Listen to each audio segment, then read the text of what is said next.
I guarantee you there'll be no more problems ever. Cutscene to the next time we go there. Oh yeah, still got a few more problems. Yeah, for right now, so the track, we obviously had quite a lot of rain last night and been out this morning with wild fans trying to dry out the track, but still a bit wet. I mean, we could run, but there's still plenty of other systems and things to get dialed in perfectly, so with good weather planned for the rest of the week, maximising getting stuff sorted, so then testing all the systems, hopefully into a week of good testing. In episode 1, Rodin Cars embarked on a journey to rework and revive a GT1 era race car, the Sintura S99. Described as a rapid carbon fibre monster with an F1-derived Judd VT engine, the Sintura S99 was first designed and developed by a small group of British engineers thanks to the financial backing from the visionary Richard Austin. Upon completion, Austin entered the car in the 1999 British GT Championship, where it achieved several podiums and a race win before being outlawed. With limited time available, the Rodin Cars team has been tasked to assemble and re-engineer a second chassis into the Rodin Sintura, dubbed internally as Project 006. The new car aims to showcase the company's new 4-litre V10 engine, the RC10, and Rodin Cars' innovative manufacturing capabilities. All in time for the racing legend's 25th anniversary reveal at the 2024 Yokohama World Time Attack Challenge in Sydney, Australia.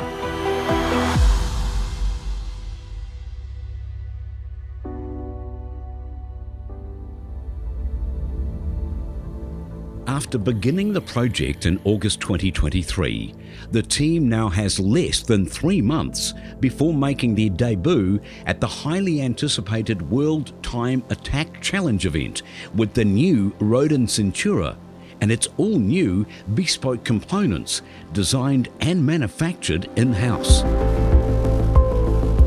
We made the entire suspension corners, so that means making the suspension arms, the upright stub axles, all the bits to hold the brakes on, and all that's been designed and built entirely from scratch in-house, and it's a real good job. This project's a bit different where we've actually got an existing chassis, so like all of the suspension geometry we've carried over from that where we could, because we know it works. We don't have to come up with something completely from nothing. So that for sure sped up the process when you've sort of see something that you're physically trying to match. To start off with, we pretty much had a bare basic carbon package, a couple of transaxles and crates. The engineers and design engineers and that have been working on it for the last 9 months, say, and then obviously dribbled right through to us through printing, machining, carbon guys, redoing some panels, making them a bit lighter, right through to us at the end. And then we've probably spent 4 months, 5 months maybe, assembling the car to where we have it today. Thanks to Rodin Cars' world-class manufacturing facility and engineering expertise, producing the components for the new build has been more efficient and quicker than outsourcing.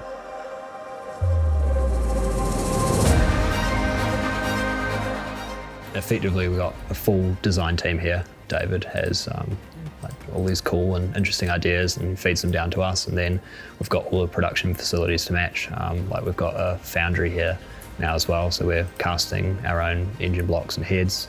We've got metallic 3D printers. Any components that we want to use that for, we'll go for that. We've got a full paint facility here as well. Lots of multi-axis milling and turning machines. Also just recently got a lot of engine building equipment, valve grinders, balancers. We've also got a CMM probe, which is used to check the quality of all the production parts, make sure they're within the design specification. I guess it's something David's always strived for, is like everything in-house, like way outsourced if you can get it done locally or even better in-house. So it's like we've obviously got the machines and resources to do it, so why not? Under the shell, the original Sintura S99 was powered by a Judd V10 engine. The Rodin Sintura, on the other hand, features the RC10, Rodin Cars' new power plant that delivers 720 brake horsepower at 11,000 RPM.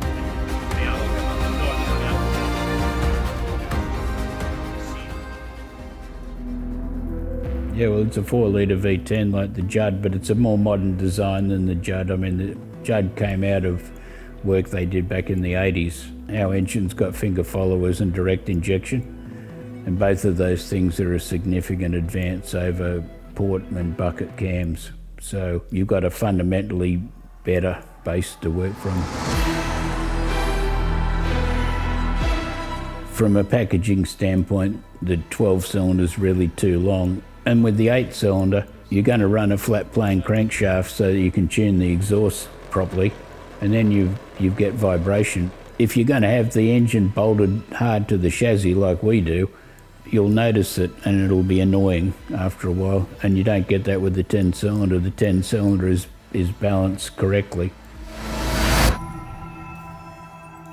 As the process of reworking the Rodin Sintura progresses and gets closer to track testing, the shipping deadline and the event, the pressure for the team to deliver and get the job done intensifies. There's obviously been a lot of challenges with what we're trying to do. This being our first naturally aspirated engine into a car has been quite a learning curve for us as a team. Suspension geometry and all that sort of stuff's been quite a challenge for quite a few people, and things like even as far as like the alternator location, water pumps, that sort of thing's all been quite of a mission, I suppose, to fit into the package. We're facing a new challenge here where we're trying to configure the vehicle for an event. That's not something we've done before, and we really had to stick to some hard deadlines.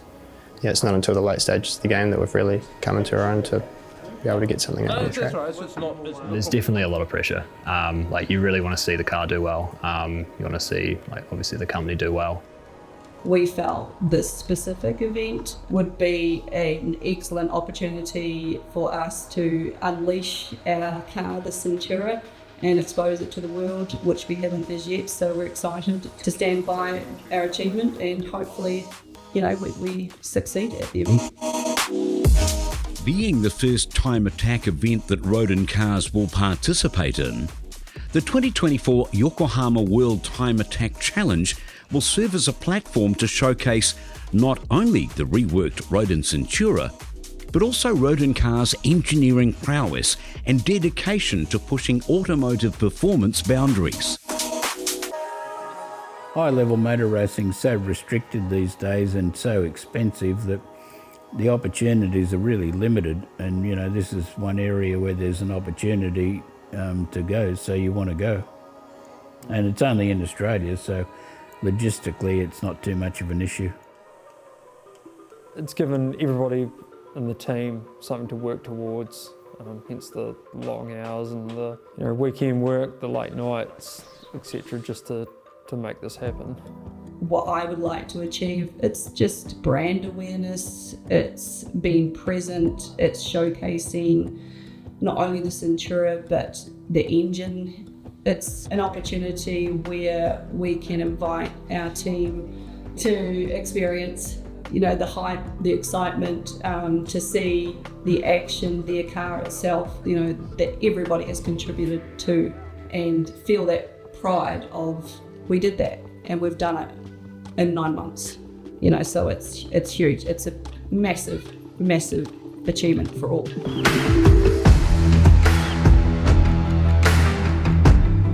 New to the team and taking the wheel at this year's World Time Attack Challenge is reigning Australian TCR champion Josh Buchan, a talented driver with years of experience at the celebrated event and on the Sydney Motorsport track.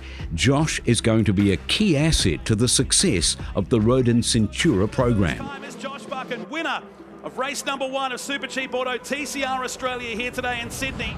The connection between myself and Rodin started with Zagami Autosport in Melbourne, who are the, I guess, Australian distributor for Rodin products. And I, this year, started racing GT in a McLaren with them. And then when this project came along, it was very top secret. There was a bit of a whisper of, hey, who do you think would be okay at this? And evidently, I was flown over to have a look around, and a few months later, here we are. Oh, well, Rod Wilson suggested him, and so we thought, oh, well, we'll give it a shot. And he came over and drove the FZ and seemed like a nice enough kid, so we figured that, you know, we'd go with it, and that's about it. He can drive the car well, and he's fine, you know, all good, really. So I actually knew of the Sintura before I was told about the project. I knew of the car from its history. When I was told not only that it was here, but what's going to happen with, you know, the spare tub, I was really excited to get behind the wheel and see what it's like. You know, a car of that era. We all talk about them and revere them, really. So to be able to drive one that's kind of resto-modded, if you like, is incredibly exciting. I guess what I'm most looking forward to, it's got a naturally aspirated V10. I can't wait to hear that thing. I think my earplugs are going to get a workout. Yeah, between that, just what the car is in terms of how it will achieve its speed, you know, full flat floor, carpet tub, all that sort of exciting stuff that usually makes a car quick. I'm pretty interested to see how it translates to feel on the track. So yeah, it should be extremely unique. Unfortunately, the first testing of the Rodin Sintura on the racetrack wouldn't go as planned. All right, so today's running, unfortunately, has just been delayed. The track hasn't dried up like we anticipated. Don't let the blue skies fool you. It's still relatively cold here, so track isn't fully dry. And just in the preliminary running of the car, we don't really want to run it while the track is damp. There's no need to risk any of the components or anything. Plus, you know, when you're running a brand new car, if there's any leaks or anything, you know, sometimes the wet ground can hide some of that stuff. So no running for us today. However, it does give the gurus over in the tent another few hours to look over the car and to finite some more things that they're working on. So happy days, and we'll press on tomorrow. Although the first testing day didn't go as planned due to weather delays, it's given Dan and the rest of his team more time to finish and fine-tune components to ensure that the Rodin Sintura will perform as expected.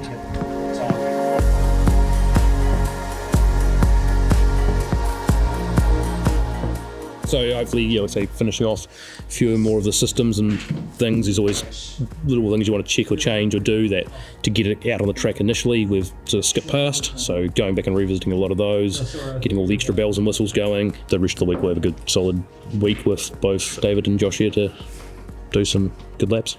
Testing at Rodin Cars' purpose-built private racetrack is a critical step that enables the team to assess whether the Sintura's components are functioning properly and to test the car's overall reliability before the actual event. With the first stage of testing now completed on the brand new Rodin Sintura, the team is working hard to iron out any issues as they get closer to the cut-off date for sending the car overseas via sea freight.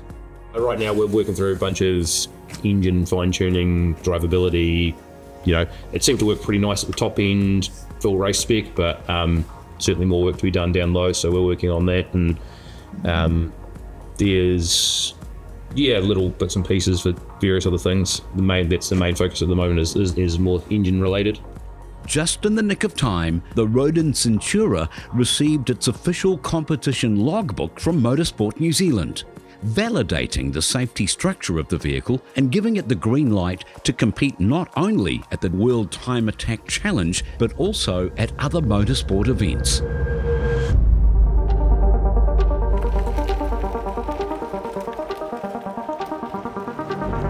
With Josh Buchan now back in Australia, the final test drive and shakedown is over to David Dicker to complete. David is not only a passionate motorsport enthusiast, but an experienced racer who's competed around the globe in series like the well-known Ferrari Challenge.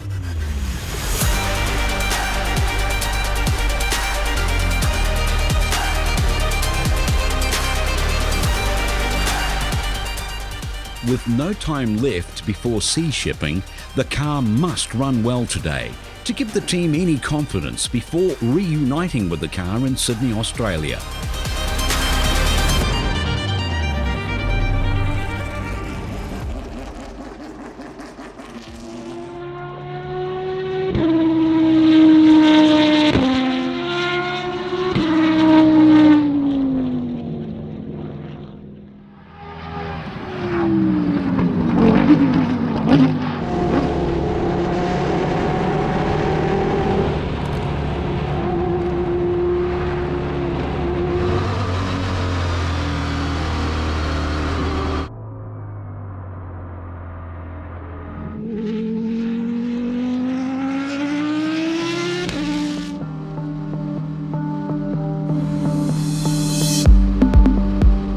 Completing the final test of the Rodin Sintura on track without any major issues is a huge success for the team.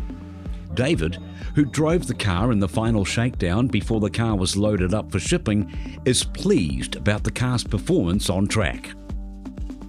Yeah, well, every time we've run the car it's been better, and today it's better again, and still a couple of minor little bits and pieces that we want to do to improve it, but basically it's working well. And we're at the level now where you could start a proper development program to just basically, you know, settings and all the other stuff to optimize the performance. So it's very good. Everything's working well. The engine feels a little bit stronger than the Judd engine, and the car is vastly improved with the paddle shift gearbox over the mechanical sequential. It was pretty heavy to shift and you had to clutch it on the downshifts, and it just didn't allow you to drive the car as efficiently and aggressively as you can on the paddle shift. So that's the big improvement, but the rest of the car feels pretty similar, which is good because it means that we've been able to replicate the original car in terms of the basic characteristics, and there's no real difference.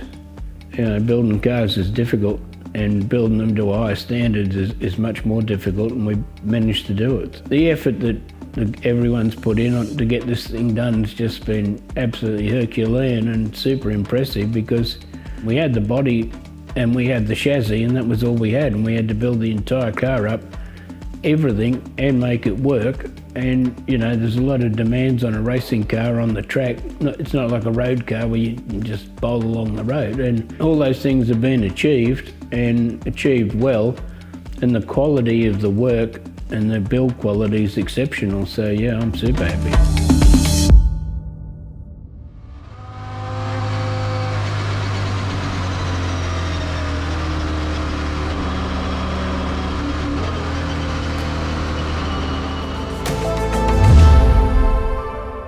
Today it ran pretty well. Good feedback for the car in general. Always things we want to improve on, tweak, test, find out. We've only done limited amount of testing, so each test session's an opportunity to get new data, new checks. Small parts we maybe machine now, take with us, swap it out on the car over there, or have the ability to, or yeah. So the work's ongoing, even though the car leaves, but maybe it's hopefully not quite such late nights, and then we get over there and see how it goes. Shipping's tomorrow morning, first potato leaves at 8, next one at 10, so we're just getting oil, fluids and stuff out of it now for shipping, and there's always things to do, so you right up to the last minute be working on stuff, but basically it's just been all hands on tools and not enough hours in the day, but no, we're getting there now. And we really had to get it going today, and like I said, the effort that everyone's put in to get it to this point is really impressive, you know, like really long hours and making a real effort. It's very impressive. Now that the window for track testing in New Zealand is officially closed, the team must get the car loaded and ready for sea shipping straight to Australia. Weeks later, the team will join the car at Sydney Motorsport Park for the highly anticipated event. Ultimately, taking it to Australia and winning would be a massive success. You know, that's kind of what you go for, right? If we can take it to Australia, do well, finish the event with no dramas, I think that's a massive win for the team and the project.